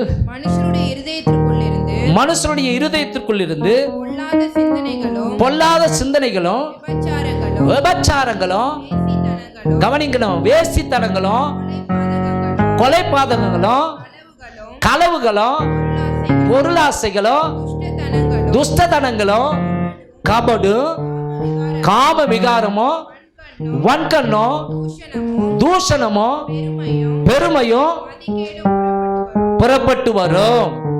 பொல்லாங்கனவைகளாகிய இவைகள் எல்லாம் உங்கள் உள்ளத்திலிருந்து புறப்பட்டு மனுஷனை தீட்டுப்படுத்தும். யோசிச்சு பாருங்க, மனசுக்குள்ள மத்தவங்க மேல ஒரு வெறுப்பு வச்சிருந்தனா, கசப்பு வச்சிருந்தனா, பொறாமை வச்சிருந்தனா, இது எல்லாம் தீமை. விட்டு விடுங்கள். ஸ்தோத்திரம். அல்லேலூயா. கர்த்தர் உங்களுக்கு தைரியத்தை கொடுப்பார். எதையும் முகத்துக்கு முகம் பேஸ் பண்ண தேவன் தைரியத்தை கொடுப்பார். நீதிமான் பனையை போல செழித்து லீபனோனில் உள்ள கேதுரை போல வளருவான் என்று சொல்லப்பட்டிருக்கிறது. ஆகவே ஸ்தோத்திரம். கவனிக்கணும், கர்த்தருக்கு பயப்படுகிற பயம். கடவுள் கண்கள் நம்மை பார்க்கிறது. இந்த காரியம் எனக்கு தகுதி கிடையாது, இப்படி நான் பேசத்து எனக்கு தகுதி கிடையாது. என் பேச்ச கர்த்தர் பார்க்கிறார். நம்ம பேசுற ஒவ்வொரு வார்த்தைக்கும் தேவனுடைய ராஜ்யத்திலே கணக்கொப்பிக்க வேண்டும். உன் மாம்சத்தை பாவத்துக்குள்ளாக உன் வாய்க்கு இடப்படாதே. உன் கண்களோட உடன்படிக்கை செய்த நீ ஒரு கன்னியின் மேல் நினைவாயிருப்பது எப்படி? வாலிபனே, உன் இளமை பருவத்திலே உன்னை சிருஷ்டித்த சிருஷ்டிகரை நினை. அல்லேலூயா. ஆமென். ஆகவே ஸ்தோத்திரம். கவனிங்க, கர்த்தருக்கு பயந்து வாழ்வோம். பயப்படுற மாதிரி போலித்தனம் காட்ட வேண்டாம். எப்ப தெரியுமா கர்த்தருக்கு பயப்படுற பயம் தெரிய ஆரம்பிக்கும் நமக்கு? உன்னை உன் மனசாட்சியே உனக்கு சாட்சி கொடுக்கும். உன் மனசாட்சியை வெளியே வந்துடே கேப் மாதிரி நம்மளை திட்ட முள்ள மாதிரி ஏமாத்துறிய, நடிக்கிறிய, மாய்மாலக்காரனு, வெள்ளையடிக்கப்பட்ட கல்லறைன்னு அது வந்து திட்டம். அந்த மனசாட்சியை அதட்டிட்டு தொடர்ந்து நம்ம பாவ காரியங்களை செய்கிறோம். தொடர்ந்து தேவனுக்கு பிரியமில்லாத காரியங்களை செய்யும் பொழுது அது தீமையா இருக்கிறது. தெரியாமல் செய்வது பாவம், தெரிஞ்ச செஞ்சா அது அக்கிரமம். அது என்னவாவது? அக்கிரமம். அக்கிரமம் கூட கூட சாபமா மாறிடும், துணிகரமா மாறிடும், பெரும் பாதகம். யோசிச்சு பாருங்க. ஆகவே ஸ்தோத்திரம். தீமையை வெறுப்பதே கர்த்தருக்கு பயப்படுகிற பயம். மூன்றாவது, அந்த தாவீது கர்த்தரோடு உறவு ஐக்கியம் இருந்தது. தாவீதுடைய உறவு யாருக்கு இருந்தது? யாரோடு கூட இருந்ததுன்னா மனுஷங்களோடு கூட இல்லை, முக்கியமாக ஆண்டவரோடு கூட தாவீது உறவிலே இருந்தான், ஐக்கியத்திலே இருந்தான். வாசிக்கலாம். சங்கீதம் 34:8. கர்த்தர் நல்லவர் என்பதை ருசித்து பாருங்கள், அவர் மேல் நம்பிக்கையாக இருக்கிற மனுஷன் பாக்கியவான். அவர் சொல்ற ஆலோசனை தான். அவர் என்ன சொன்னாரு? நான் கர்த்தரை தேடினேன், அவர் எனக்கு செவி கொடுத்தார், என்னுடைய எல்லா பயமும் தீர்ந்து போச்சு, இப்போ பயமில்லாத ஒரு வாழ்க்கை வாழ்கிறேன். பைபிளே படிக்க நேரம் ஒரு வசனம் வரும். தாவீதுக்கு இருந்த எல்லா சத்துருக்களையும் கர்த்தர் விலக்கி அவன் இளைப்பாறும்படிக்கு கர்த்தர் அனுக்கிரகம் பாராட்டினார். ஆமாம். அப்போ கவனிங்க, இங்க பார்க்கிறோம், அட்வைஸ் பண்றாரு, கர்த்தர் நல்லவர் என்பதை ருசித்து பாருங்கள், கர்த்தர் நல்லவர் என்பதை அவரோடு கூட பழகி பாருங்கள், அவரோடு கூட ஐக்கியம் வைத்து பாருங்கள். சொல்லுவாங்க ஒரு பழமொழி, பூவோடு கூட சேர்ந்த நாரும் மணக்கும். கருவாட்டு மண்டியில் போய் நேரத்தை செலவிடுவோமானால் வெளியே வந்தால் கருவாட்டு கப்படிக்கும். ஆமென். அது மலர்கள் மனம் வீசுகிற இடத்துல இருந்துட்டு வந்தா வாசனை வீசும். நம்ம கப்படிக்கிறவங்களா பேர் எடுக்கணுமா, வாசம் வீசுகிறவர்கள் அப்படின்னு பேர் எடுக்கணுமா? வாசம் வீசணும்னா படைத்தவரோடு கூட நம்ம ஒன்றித்து அவரோடு கூட எந்த நாளும் உறவு வைக்க வேண்டும். கணவனுக்கும் மனைவிக்கும் எப்படி ஒரு நல்ல உறவு இருக்கிறது போல, அது போல அவர் நம்முடைய மணவாளன், நம்முடைய அப்பா. அப்பாவுக்கு அப்பா, மணவாளனுக்கு மணவாளன், தாய்க்கு தாய், நண்பருக்கு நண்பராய் இருக்கிறார். அவரோடு கூட நாம் ஐக்கியம் கொள்ள வேண்டும். நீங்கள் என்னிலும் என் வார்த்தைகள் உங்களிலும் நிலைத்திருந்தால் நீங்கள் கேட்டுக்கொள்வது எதுவோ அது உங்களுக்கு செய்யப்படும். ஆமென். கவனிங்க, பைபிளை படிக்கிறோம். ஏனோக்கு என்கிற மனுஷன் 365 வருஷம் கவனிங்க, ஏற்கனவே அவன் திருமணமாகி பிள்ளைகள்லாம் பெற்றிருந்தோம். அத்தனை ஆண்டுகள் அவன் தேவனோடு கூட சஞ்சரித்தான். அப்படின்னா தேவனோடு கூட நடக்கிற ஒரு அனுபவம், தேவனோடு கூட இணைந்து நடக்கிற ஒரு அனுபவம். தண்டவாளம் பார்த்துக்கிறீங்களா நீங்கள்? ட்ரெயின் போகிற தண்டவாளம், அந்த தண்டவாளத்தில் சிங்கிளாக நீங்கள் நடக்க முடியாது, தெரியுங்களா? ஆனால் அந்த பக்கம் ஒருத்தர் நடக்கும்போது கையை பிடிச்சிங்களா, அப்படி கையை பிடிக்கும்போது 2 பேரும் என்ன பண்ணலாம்? சீராக நடக்கலாம். ஆமாவா இல்லையா? அது மாதிரி உபத்திரம் நிறைந்த இந்த உலகத்தில், பாடுகள் நிறைந்த இந்த உலகத்தில், வியாதிகள் நிறைந்த இந்த உலகத்தில், சூழ்ச்சிகள் நிறைந்த இந்த உலகத்தில், வஞ்சகம் நிறைந்த இந்த உலகத்தில், பொல்லாத மனிதர்கள் நிறைந்த இந்த உலகத்தில் நம்முடைய ஐக்கியம் படைத்தவரோடு கூட இருக்க வேண்டும். ஆமென், ஆமென். எத்தனை பேர் ஆமென் சொல்றீங்க? ஆமா, ஒவ்வொரு நாளும் நம்முடைய ஐக்கியம் அவரோடு கூட தொடங்க வேண்டும். யாரோடு கூட? தேவனோடு கூட. முதல்ல அவர்தான் நமக்கு முக்கியம். ஆமென். எத்தனை பேர் ஆமா சொல்றீங்க? கவனிங்க, ஒரு தேசத்தின் ராஜா ஒரு நாள் ஒரு நிமிஷம் எல்லா அந்த அரண்மனை வேலைக்காரர்களுக்கும் ஒரு கவனிங்க ஒரு கட்டளை கொடுத்தார். என்னன்னா, ஒரே ஒரு நிமிஷம் தரேன், அந்த ஒரு நிமிஷத்துல என்னென்ன பொருள் எடுக்கிறீங்களோ அது எல்லாம் உங்களுக்கு சொந்தம். அந்த ஒரு நிமிஷம் ராஜா கொடுத்தோடனே ஓடினான் கஜானா இருக்கிற இடத்துக்கு, பொக்கிஷங்கள் இருக்கிற பொக்கிஷ அறைக்குள்ள நுழைஞ்சானுங்க. அவன் தங்கத்தை எடுத்தான், வைரத்தை எடுத்தான், அந்த பொருள் விலை உயர்ந்த பொருட்களை எடுத்தான். வாசல்ல அரண்மனையில வாசல்ல காவல் காத்த ஒருத்தன் கையில ஈட்டியோடு கூட இருக்கும்போது ஈட்டியை தூக்கி போட்டு ஓடியாந்து அவன் பொக்கிஷங்கள் இருக்கிற அறைக்குள்ள போகல, ராஜாவே ஓடியாந்து தூக்கினானா. ராஜாவே, இப்பொழுது முதல் நீர் எனக்கு சொந்தம். எத்தனை பேர் யோசிக்கிறீங்க? கவனிங்க, என்ன சொன்னாரு? ஒரு நிமிஷம் உங்களுக்கு டைம் தரேன், எந்த பொருள் எடுத்தாலும் உங்களுக்கு சொந்தம், எதை எதை எடுக்கிறீங்களோ அது உங்களுக்கு சொந்தம், அவ்வளோதான், உங்களுக்கு தான் சொந்தம். அப்போ அவன் கஜானா எனக்கு சொந்தமாகணுன்ட்டு அங்கே போய் அவன் எடுத்திருந்தா எவ்வளோ எடுத்திருக்கலாம்? யோசிச்சு பாருங்க. அவன் எடுத்திருந்தா 2 கையால் எவ்வளோ எடுத்திருக்க முடியும்? வச்சுங்க, ஒரு 5 கிலோ தங்கம் எடுத்திருக்க முடியும். ஆனால் ராஜாவே தூக்கிட்டாரு, அந்த நாடே அவனுக்கு சொந்தம். ஆமென். நமக்கு யாரு சொந்தம்? அவர் சொந்தமாகணும். ஆமென். அப்போ கவனிங்க, அவர் சொந்தம்னு சொல்லிட்டு கவனிங்க, எத்தனை நாள் நல்லா கொட்டை விட்டு தூங்கி இருக்கிறோம்? யோசிச்சு பாருங்க. எழுந்து அவரோடு கூட ஐக்கியம். ஆண்டவரே நன்றி அப்பா, இந்த புதிய நாளுக்காய் ஸ்தோத்திரம் சொல்லியிருக்கிறோமா? சொல்லியிருக்கிறோமா? நான் அடிக்கடி உங்களுக்கு ஒரு கதை சொல்லுவேன், ஞாபகம் இருக்குதா? ஒரு கோடீஸ்வரன் கவனிங்க போனான். எங்கே போனான்னா அவனுடைய கம்பெனிக்கு போனான். திடீர்னு ஹார்ட் அட்டாக் வந்துடுச்சு. அப்போது டிரைவருக்கு பார்த்து சொன்னான், எனக்கு ஹார்ட் அட்டாக் வந்துடுச்சு, அருகாமையில் இருக்கிற ஏதாவது நல்ல ஹாஸ்பிட்டலுக்கு கொண்டு போ. அந்த ஹாஸ்பிட்டலுக்கு கொண்டு போனாங்க. கவனிங்க, அவனுக்கு சிகிச்சை பார்த்து விலையை அதாவது முதல் தரமான மருத்துவர்கள் வர வச்சு கிட்டத்தட்ட பல மணி நேரம் அவனுடைய ஹார்ட் நிற்க கூடாதபடிக்கு மறுபடியும் துடிக்கணும்னு சொல்லி அறுவை சிகிச்சை செய்து அவனை காப்பாற்றிட்டாங்க. இப்போ கவனிங்க, பல லட்சம் பில்லை போட்டு அந்த நிர்வாகம் அவனுக்கு கொடுக்கும் பொழுது அவர் கண்ணீர் சிந்தினாராம். அப்போ மருத்துவர்லாம், ஐயா கஷ்டப்பட்டு உங்கள் உயிரை காப்பாற்றி இருக்கிறோம், உங்கள் இதய நின்று போய்விடக்கூடாது என்பதற்காக இவ்வளவு நாங்கள் கஷ்டப்பட்டு இருக்கிறோம்னு சொன்னோன்னே, நான் அதுக்காக ஆளலை, நீங்கள் 1 கோடி ரூபாய் போட்டிருந்தாலும் அந்த 1 கோடி ரூபாயை கட்டக்கூடிய திராணி எனக்கு இருக்குது. நான் பெரிய கோடிகளுக்கு பெரிய கோடீஸ்வரனா, கோடிகளுக்கு அதிபதி. நான் ஏன் அழுதனா? இந்த குறிப்பிட்ட சில மணி நேரங்கள் என் இதயம் நின்றுவிடக் கூடாது என்பதற்காக நீங்கள் வைத்தியம் செய்து அதற்கு அந்த வைத்தியத்திற்கு ஆன செலவு எத்தனை லட்சம் என்றால், நான் பிறந்ததிலிருந்து இந்த நாள் வரைக்கும் என் இதயத்தை துடிக்க வைத்த கடவுளுக்கு ஒரு காரியத்தையும் செய்யல, ஒரு நன்றியும் கொடுக்கலையே. அதை நினைச்ச எவ்வளவு நன்றி கட்ட படுவாவினா, அவரை நினைச்சு பார்க்கல. எல்லாம் வியாபாரத்தில் வந்தது, எல்லாம் நான் சம்பாதிச்ச, எல்லாம் என்னால, எல்லாம் என்னால, எல்லாம் என்னால. அந்த கடவுளை ஒரு நாள் கூட நினைக்கலையே. ஆமென். ஒவ்வொரு நாளும் நாம் அவரை நினைக்கணும். தாவீது சொல்றான், மானானது நீரோடையை வாஞ்சித்து கதறுவது போல என் ஆத்துமா உம்மை வாஞ்சித்து கதறுகிறது என்று சொல்லி சங்கீதம் 42:1 சொல்லுகிறார். அல்லேலூயா. ஆமென். அவர் வாசல்களில் துதியோடும் அவர் பிரகாரங்களில் புகழ்ச்சியோடும் பிரவேசித்தவரை துதித்தவரை ஸ்தோத்திரம் பண்ணுங்கள், அவருடைய நாமத்தை மகிமைப்படுத்துங்கள்லாம் பைபிள் சொல்கிறது. அப்போ எத்தனை பேர் ஆண்டவரோடு கூட ஐக்கியம் வச்சிருக்கிறோம்?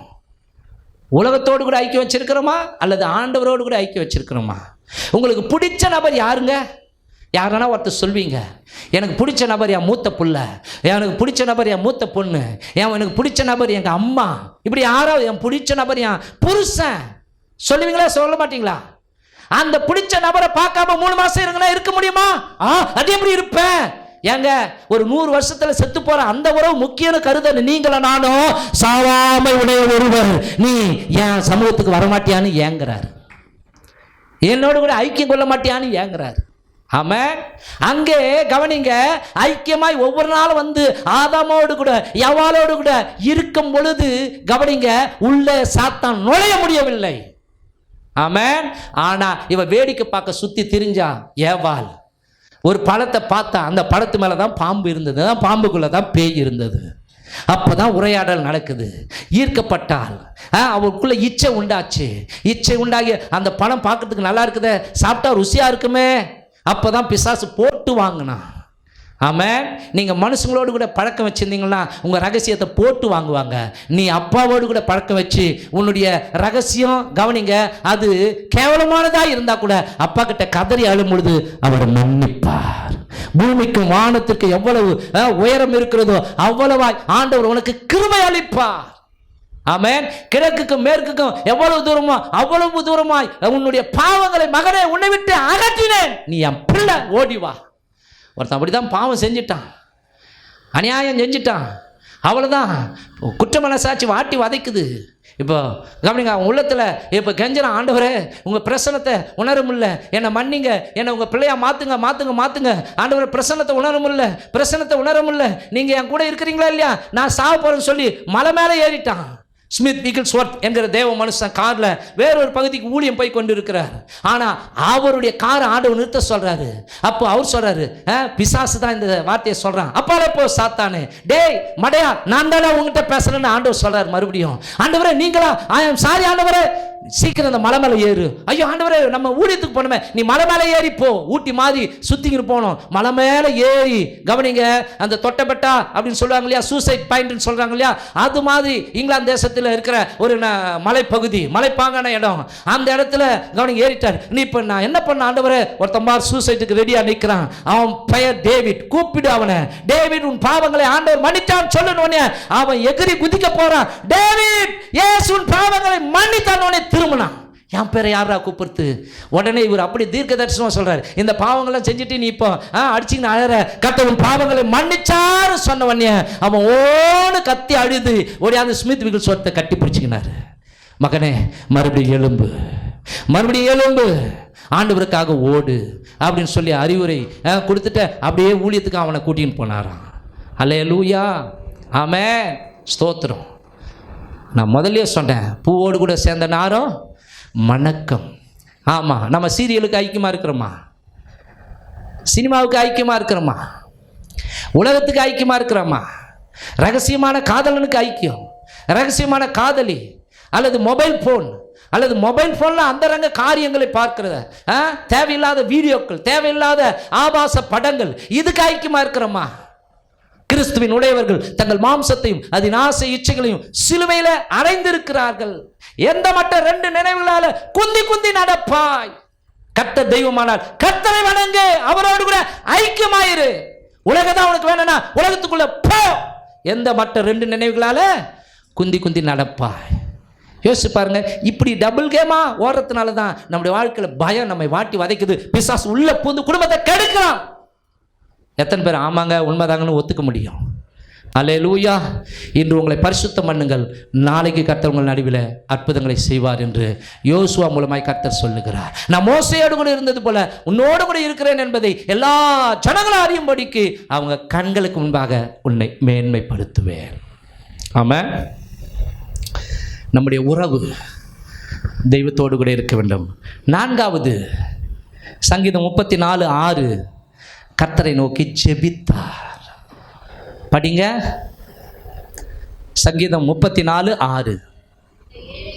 இந்த ஏழை கூப்பிட்டான், கர்த்தர் கேட்டு அவனை அவன் இடுக்கண்களுக்கு எல்லாம் நீங்களாக்கி ரட்சித்தார். மாத்திரமல்ல கவனிங்க, 34:4 சொல்றாரு, நான் கர்த்தரை தேடினேன், அவர் எனக்கு செவி கொடுத்தார்னா இவர் என்ன பண்ணியிருக்கிறாரு? ஜெபம் பண்ணி இருக்கிறாரு. ஆமென். ஒருவன் துன்பப்பட்டால் அவன் சாராயம் குடிக்க கடவன். ஒருவன் மன உளைச்சல் அடைந்தால் அவன் கஞ்சா அடிக்க கடவன். ஒருவன் கஷ்டத்தை அனுபவித்தால் அவன் தியேட்டருக்கு போய் புதுப்படம் பார்க்க கடவன். ஒருவன் துக்கப்பட்டால் அவன் டிவிக்கு முன்னாடி உட்கார்ந்து புது படம் பார்க்க கடவன். அல்லேலூயா. அப்படியா சொல்லுதுங்க. ஒருவன் துன்பப்பட்டால் அவன் ஜெபம் பண்ண கடவன். அல்லேலூயா. எலியா என்பவன் நம்மை போல பாடுள்ள மனுஷனாய் இருந்தும் அவன் ஊக்கமாய் ஜெபித்தான். கர்த்தர் ஜெபத்தை கேட்டார். 3.5 ஆண்டுகள் மழை பெய்யாதபடிக்கு வானத்தை அடைத்து போட்டார். பைபிள் அங்க என்ன தெரியுமா சொல்லுது? எலியா என்பவன் நம்ம போலவே பாடுள்ள மனுஷன், கஷ்டமுள்ள ஆளு. நம்ம சொல்லுவோம், ஐயோ ஜெபம் பண்ணுறதுக்கு, ஐயோ அந்த கஷ்டம், பிள்ளைங்க கஷ்டம், இந்த பொண்டாட்டி ரோதனை, இந்த புருஷன் ரோதனை, எனக்கு அந்த ப்ராப்ளம், இந்த ப்ராப்ளம், சாக்கு போக்கு நிறைய சொல்லுவோம் நம்ம. ஆமாவா இல்லையா? ஆமென். வசனத்தை கேட்டு அதுக்கு ஆப்போசிட்டாக ஒரு வசனத்தை சொல்லுவோம். ஆனால் ஆமாங்க அப்படின்னு ஒத்துக்கவே மாட்டோம். ஒருத்தன் கவனிங்க, பெருமைகளை பீத்துறான், இன்னொருத்தனும் ஆண்டவரே நான் பாவி அப்பா, என் மேலே கிருபையாயிரும். கர்த்தர் ஒத்துக்கணவன தான் இவன் தான் நீதிமான்னாரு. பாவங்களை மறைக்கிறவன் வாழ்வடைய மாட்டான், அவைகளை அறிக்கை செய்து மணிக்கணக்கில் உட்காந்து ஊராமுடு கதையை சொல்லி சொல்லி கெக்க புக்கெல்லாம் சிரிப்போம். சரிங்களா? கண்ணு காது மூக்கு வச்சுலாம் பேசுவோம், ரகசியங்களை பேசுவோம். ஆனால் கர்த்தரோடு கூட பேச மாட்டோம். அங்கே பேச முட்டி போட்டால கொட்டாவி வரும், கொட்டாவி வரும். ஆண்டவர் சொல்ல, என்னை விட்டு இப்படி தூரப்பட்டு மாயை பின்பற்றி உன் வாழ்க்கை வீணாய் போவதற்கு அப்படி என்ன என்கிட்ட அநியாயத்தை கண்டாய்? கேள்வி கேட்குற. என்ன அநியாயத்தை கண்டாய்? என்கிட்ட பேசவே மாட்டேன்ற நீ. யாருக்கிட்டங்க நம்ம பேச மாட்டோம்? பிறர் மேலே கசப்பு இருந்தால் பேச மாட்டோம். அப்போ ஆண்டவர் மேலே கசப்பா? கவனிங்க, கஷ்டம் வந்துச்சு, ஆண்டவரை நீங்க கஷ்டம் கொடுத்துட்டீங்க, போங்க ஆண்டவரை அப்படின்னு சொல்லல. கஷ்டம் வந்தாலும் சவுல் துரத்தினாலும், கவனிங்க, அவன் உயிரை கையில பிடிச்சிக்கணும் ஓடினாலும், எங்கேயோ போய் தேவ சமூகத்தில் உட்கார்ந்து அந்தி சந்தி மத்தியானம், கவனிங்க, 3 வேளைகளிலும் கர்த்தரை நோக்கி முறையிடுகிறான் சொல்றாருங்க அவரு. வாசிங்க சங்கீதம் 55:17. இதோடு கூட நான் முடிக்க விரும்புகிறேன். சங்கீதம் 55:17. அந்தி சந்தி மத்தியான வேலைகளிலும் நான் தியானம் பண்ணி முறையிடுவேன், அவர் என் சத்தத்தை கேட்பார். அல்லேலூயா. கவனிங்க, அந்தி சந்தி மத்தியானம் 3 வேளையும் ஜெபம் பண்ணுவேன். ஸ்தோத்திரம். ஒரு ராஜாவுக்கு ஏகப்பட்ட வேலைகள் இருக்கும். ஆனா அப்படி இருந்தும் அவர் சொல்றாரு, நான் 3 வேளை நான் தியானம் பண்ணி முறையிடுவேன், அவர் என் ஜெபத்தை கேட்பார். அவருக்கு விசுவாசம் இருந்துச்சு. நமக்கு விசுவாசம் இருக்குதா? என் நாமத்தினால நீ எதை கேட்டாலும் அதை நான் செய்வேன். கர்த்தர் சொல்லியிருக்கிறாரா இல்லையா? அவர் வாக்குறுதியே கொடுத்திருக்கிறார். கேளுங்கள், உங்கள் சந்தோஷம் நிறைவாயிருக்கும்படிக்கு பெற்றுக்கொள்வீர்கள். ஆமென். ஒரு சம்பவத்தை சொல்லி நான் முடிக்க விரும்புகிறேன். பீகார் பகுதியில் நடந்த ஒரு உண்மை சம்பவம். சலவை தொழில் செய்கிற சமுதாயத்தை சேர்ந்த அப்படிப்பட்ட தம்பதிகள் ஆண்டவரை குடும்பமாக ஏற்றுக்கொண்டார்கள். அவர்களுக்கு 5 வயது ஒரு குழந்தை இருந்தது. அந்த கிராமத்தில் அவர்கள் இயேசுவை ஏற்றுக்கொண்டதற்காக என்னென்ன பண்ண முடியும் அத்தனை உபத்திரங்களும் பண்ணாங்க. ஆனாலும் அவங்க உறுதியாக ஒவ்வொரு வாரமும் சர்ச்சுக்கு ஆண்டவர்கிட்ட போயிடுவாங்க. அங்கே ஒரு நாள் இந்த பிரசங்கம், யோவான் 14:14, என் நாமத்தினால நீ எதை கேட்டாலும் அதை நான் செய்வேன். பிடிச்சிக்கினாங்க. அன்னைக்கு கவனிங்க, ஒரு செவ்வாய்க்கிழமை மாதிரி இருக்கும். அவங்க ஆற்றுக்கு துணி துவைக்க போயிட்டாங்களாம். துணி துவைக்கும் போது குழந்தைய அழைத்து கொண்டு போனாங்க. இவங்க கணவனை மனைவியும் துணியை துவைக்க இந்த மும்முரத்தில் இருந்த பொழுது இந்த குழந்தைய கரை மேலே விட்டுருந்தாங்க இல்லையா, இந்த குழந்தை ஆற்றுல இறங்குறத கவனிக்கல. அவங்க விட்டுட்டாங்க, தெரியல. கவனிங்க, கிட்டத்தட்ட ஒரு அரை மணி நேரம் கழிச்சு அவங்க மேலே பார்க்கும்போது குழந்தை இல்லை. எங்கன்னு தேடி பார்க்கும்பொழுது குழந்தை பணமாக மிதக்குது. அவ்வளோதான். வாரி அணைத்து கொண்டு ஓன்னு கத்துறாங்க, அழறாங்க. என்ன செய்வதுன்னு தெரியல. ஸ்தோத்திரம். ஊர் ஜனங்களை நம்மளை கேலி பண்ணோம். நம்ம இயேசுவை ஏற்றுக்கொண்டதற்காக நம்மளை எவ்வளோ அசிங்கப்படுத்துகிறாங்க, எவ்வளோ அவமானப்படுத்துகிறாங்க, எவ்வளோ கிண்டல் பண்ணுறாங்க, எவ்வளோ உபத்திரவம் பண்ணுறாங்க. ஆனாலும் இப்படி ஆயிப்போச்சு, என்ன பண்ணுவாங்க, என்ன சொல்லுவாங்க? ஸ்தோத்திரம். கடவுளே, என் பொண்ணு இப்படி ஆயிப்போச்சு, நீங்கள் தான் ஜீவனை கொடுக்கணும்னு சொல்லி அவங்க கத்தும் போது திடீர்னு கவனிங்க, மனைவி சொன்னாங்க, ஏங்க இந்த வாரம் சர்ச்சில் என்ன சொன்னாங்க? ஜெபத்தை குறித்து முக்கியத்துவம் சொன்னாங்க இல்லையா? என் நாமத்தினால நீ எதை கேட்டாலும் அதை நான் செய்வேன்னு ஆண்டவர் சொல்லியிருக்கிறாருன்னு சொல்லி சொன்னாங்க இல்லையா? வாங்க நம்ம 2 பேரும் முட்டி போட்டு குழந்தைக்கு கடவுள் உயிர் கொடுக்கறதுக்காக நம்ம ஜெபம் பண்ணுவோம்னு சொல்லி 2 பேரும் அந்த சுடு மணலில் முழங்கால் படிக்கிட்டு ஜெபம் பண்ணாங்க. 1 மணி நேரம், 2 மணி நேரம், 3 மணி நேரம், 4 மணி நேரம், 5 மணி நேரம் ஜெபம் பண்ணும் பொழுது அந்த குழந்தை எழுந்து அப்பா அம்மான்னு அதட்டுது, கூப்பிடுதான். அப்பா அப்பா அம்மா அம்மா அப்பானோடனே அவங்க ஆவியில் நிரம்பி ஜெபிக்கிறவங்க அப்புறம் கண்ணை தந்து பார்த்தா அந்த பிள்ளையும் முட்டி போட்டு அப்பா அம்மாவை கூப்பிட்டு கொண்டு இருக்குதான். இதான கைத்தட்டல்? இது உண்மை சம்பவம். அல்லேலூயா, ஆமென். அப்போ நாம ஜெபம் பண்ணா பேயை துரத்துவா, ஜெபம் பண்ணா கஷ்டம் நீங்கும், ஜெபம் பண்ணா அற்புதம் நடக்கும், ஜெபம் பண்ணா நன்மைகள் உண்டாகும். ஆனா நாம அதை செய்யாதபடிக்கு பிசாசு தடுத்துடுவான், ஆட்களை கொண்டு வந்துடுவான், தூக்கத்தை கொண்டு வருவான், சரீர பலவீனத்தை கொண்டு வருவான், அல்லது நான் ஜெபம் பண்ணி என்னத்த நடக்க போகுது அப்படின்ற சிந்தையை கொடுப்பான். ஆமென், அல்லேலூயா. கவனிங்க, மேலும் நீங்கள் விசுவாசம் உள்ளவர்களாய் ஜெபத்தில் எவைகளை கேட்பீர்களோ அவைகள் எல்லாம் பெறுவீர்கள் ஆண்டவர் வாக்கு கொடுத்திருக்கிறார். ஆமாவா இல்லையா? அப்போ உங்களுடைய எல்லா பிரச்சனைக்கும் முடிவு உண்டு. கர்த்தராகிய இயேசு கிறிஸ்துவின் நாமத்தில் நீங்கள் ஜெபம் பண்ணுங்கள். முழங்கால் படியிட்டு ஜெபம் பண்ணுங்க. நாம் முழங்கால் படியிட்டு ஜெபம் பண்ணும்போது ஆவிக்குரிய வான மண்டலங்களுக்குள்ளே இருக்கிற பொல்லாத ஆவிகளுக்குள்ளே குழப்பங்கள் உண்டாகுமா? அல்லேலூயா, ஆமென். அவைகளுக்குள்ளே ஒரு மனம் இல்லாதபடிக்கு அவைகள் தாறுமாறா நாம குழம்பி போகுமா? ஆகவேதான் ஆண்டவர் சொல்றார், பலவானை முந்தி கட்டினால் ஒழிய பலவானை வீட்டுக்குள்ளே புகுந்து அவனுடைய உடைமைகளை கொள்ளையிட கூடுமோ, கட்டினானை ஆகிய கொள்ளையிட கூடும். அப்போ பிசாசம் முந்தி நாம கட்டணும், அவனுடைய கிரியைகளை கட்டணும். ஆமென். என் நாமத்தினாலே நீங்கள் பூமியில எதை கட்டுகிறீர்களோ அது பரலோகத்திலே கட்டப்பட்டிருக்கும். என் நாமத்தினாலே நீங்கள் பூமியில எவைகளை கட்டவிழ்க்கிறீர்களோ அது பரலோகத்திலே கட்டவிழ்க்கப்பட்டிருக்கும்.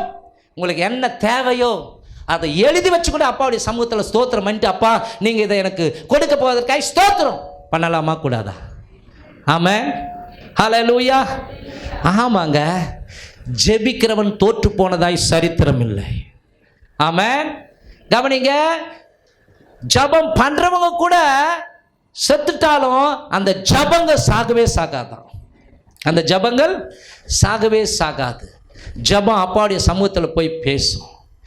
கவனிங்க, ஜபம் கவனிங்க, தேவ தூதனை நம்முடைய வீட்டுக்கே கொண்டு வந்து இறக்கி வைத்துடும். தேவ தூதனை கொண்டு வந்துடும். கொர்நேலியு என்கிற ஒரு மனுஷன் ஜெபம் பண்ணான். இயேசு அறியாத நாட்களையே கடவுளை நோக்கி ஜெபம் பண்ணும் பொழுது அவனுடைய தான தர்மங்கள் தேவ சமூகத்தில் நினைப்பூட்டப்பட்டது. அவன் ஜெபம் பண்ண பொழுது தேவதூதன் அவன் வீட்டுக்குள்ளே இறங்கி வந்துட்டான். அல்லேலூயா. அவனுக்கு ரட்சிப்பு தேவை என்று சொல்லி பேதுருவை அழைத்து கொண்டு வா, ஆள் அனுப்பி உனக்கு அவன் சொல்கிறான், எதை சொல்கிறான் அதை பண்ணி செய், அப்பொழுது நீ ரட்சிக்கப்படுவாய். அல்லேலூயா, ஆமென். அப்போ கஷ்டத்தின் மத்தியில், பிரச்சனையின் மத்தியில், போராட்டத்தின் மத்தியில் இந்த தாவீது கர்த்தரை நோக்கி ஜெபம் பண்ணினார். அவருக்கு இருந்த எல்லா பயத்தையும் ஆண்டவர் நீக்கி போட்டு, அவருக்கு இருந்த எல்லா பயங்களையும் துரத்தி ஆண்டவர் அவன் நிம்மதியாக வாழ உதவி செய்தார். அவனுடைய சத்துருக்களை எல்லாம் ஒன்றுமில்லாமல் ஆக்கினார். அந்த தேவன் நேற்றும் இன்றும் என்றும் மாறாதவராக இருக்கிறார், நமக்கும் செய்வார். அப்போது கவனிங்க, உங்கள் வாழ்க்கையில் என் வாழ்க்கையில் கவனிங்க, பயங்கள் விலகி தைரியமாக வாழணும்னா, அற்புதங்களை பெற்றுக்கொள்ளணும்னா, சமாதானமுள்ள ஒரு வாழ்க்கை வாழணும்னா இந்த 4 காரியங்களை நீங்கள் செய்து பாருங்கள். இந்த 4 காரியங்களை செஞ்சு பாருங்கள், பயமில்லாத ஒரு வாழ்க்கை வாழ முடியும். எத்தனை பேர் ஆமான்னு சொல்கிறீங்க? எழுந்து நிற்கலாமா? அல்லேலூயா.